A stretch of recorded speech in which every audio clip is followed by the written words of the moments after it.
Ratusan penumpang mulai memadati terminal keberangkatan Bandara Sultan Hasanuddin.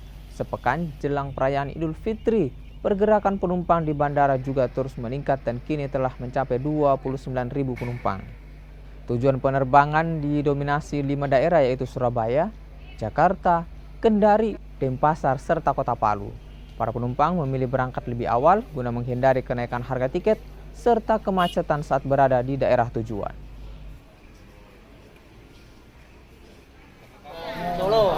Ini mudiknya sama keluarga berapa orang? Satu keluarga. Berapa orang? Berapa orang? 11 orang nih. Tiketnya berapa, Pak? Tiketnya kena 985. 85. Sebelumnya mudik lebih awal, Pak. Ya? Ini kan jalur Ya. udara, Pak. Kan masih ada waktu. Masih ada waktu, Pak. Supaya menghindari kemacetan, Pak ya. Kemacetan ya di Iya. Jawa.